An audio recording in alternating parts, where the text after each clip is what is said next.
chaos is heating up. Robert F. Kennedy Jr.'s primary challenge against Joe Biden is going much better than many predicted, causing serious panic at the DNC. He's at 21% regularly now in the polls, and he's not the only Democrat that is eating into Biden's horrific poll numbers. Author, spiritualist Marianne Williamson also performing well, garnering a very respectable 10% of the vote right now. She is apparently especially popular among young voters, in part thanks to her very strong presence on TikTok. And Marianne Williamson joins us right now. How are you, Marianne? I'm good. Thank you. Thank you for having me. Are you worried at all that TikTok is a spy mechanism of the Communist Chinese, like so many have alleged? Well, I think that the surveillance from any tech company is an issue, whether it's an American company or a Chinese company. It's certainly an issue.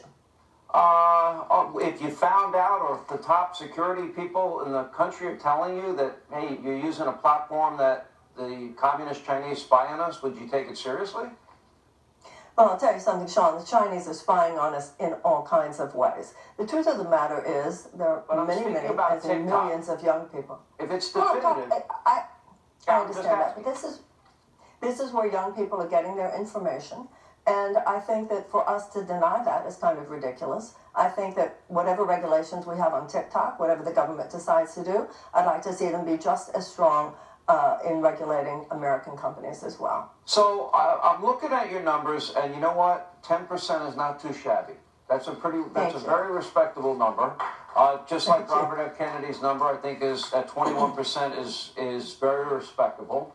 I think it speaks to, combined, we're talking about 31% of Democrats don't want Joe Biden. That speaks volumes. So I started to do a little deeper dive into your positions. And for example, you seem to want to eliminate all domestic energy production, or a lot of it, in America. And you said that no phrase has been used more manipulatively than national security. And you said our military madness has not made us more secure, it has made us less secure.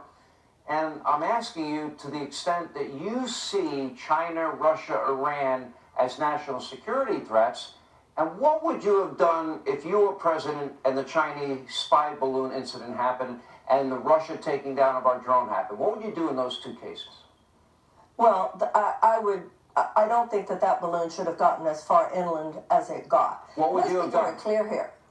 Well, I think that should have probably been shot down over the water. I don't know why it was able to get as close as it got into U.S. territory. For the record, I agree with you. Once it was coming to Alaska airspace, I would have shot that sucker right out of the sky. Yeah.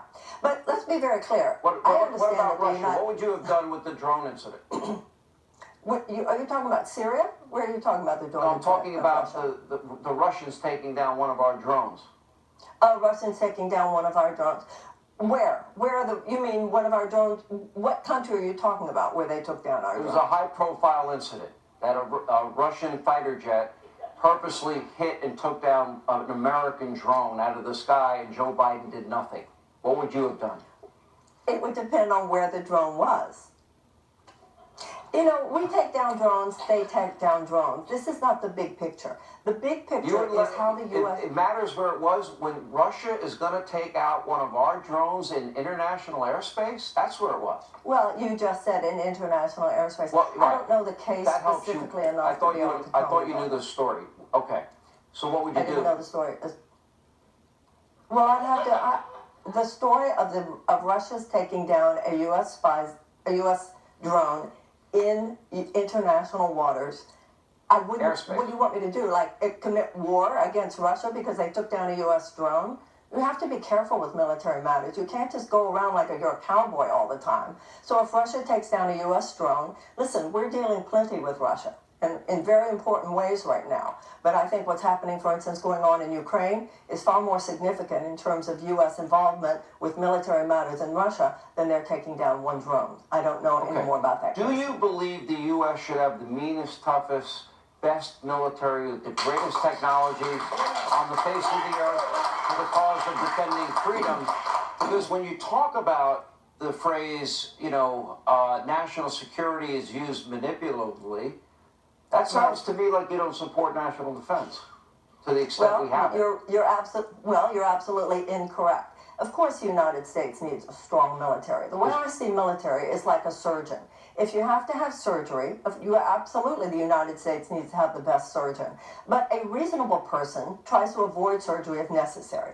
60 Minutes recently did an expose about the profound price gouging of the defense contractors towards the U.S. military. One of the first things I would do as president is to audit the Pentagon. We know that we have a bloated military budget. We have an $858 billion military budget. And you know what, Sean? I do not believe that the Iraq War made us more secure. I do not believe that staying at 20 years longer than we needed to in Afghanistan made us more secure. We have to learn how to wage peace. Donald Rumsfeld said, how would you wage he said we peace? need to learn. I have a test. How would you wage peace and prevent the communist Chinese? They've stated their territorial ambition to take over Taiwan, our ally. How would you stage peace and prevent them from taking over an innocent sovereign nation? One of the things that we need to do with China is to be careful with the languaging. We don't need to be in a Cold War with China. And the last thing we need is war with China. But you're not answering my question. We need to step back. But this is an important question. I don't want to What would you do if they followed through on their territorial ambition to take Taiwan, our ally? What would you do? I think that we need to do everything possible to help make that not happen. We do not need American troops in Taiwan. We do not need to be in a war with China. I would agree with that. Now, last question. You want to replace fossil fuels. What would you replace it with today? There is tremendous green energy possibilities. Wind, solar. There are so many ways that we can compensate. You think we can? How long would it take to make the transition? Quickly if we invest adequately. You said a few minutes ago that I wanted to get rid of American energy production. No, I don't. I want to ramp down fossil fuel energy production. I want to ramp up green energy production. We need to make a just transition from a dirty energy to a clean energy grid. How long in your view would that take? Well, if you look at the money we spend subsidizing the oil companies, we could take that same money and subsidize the production of green energy. We are Americans. We can do whatever we want. And if we decide that we are going to make a massive transition, a just transition to a clean energy grid, you absolutely can believe it. We have the money, we have the know-how, we have the ingenuity, and we have the spirit. What we need is for Americans to be mobilized, and that is what I would do. I promise you we cannot replace fossil fuels in the next 20 to 30 years. Impossible. Well, we have to in order to have a habitable planet. We owe it to our children to have a habitable planet. Our planet is not fine right now. Well, there's a lot of bad people in it, but,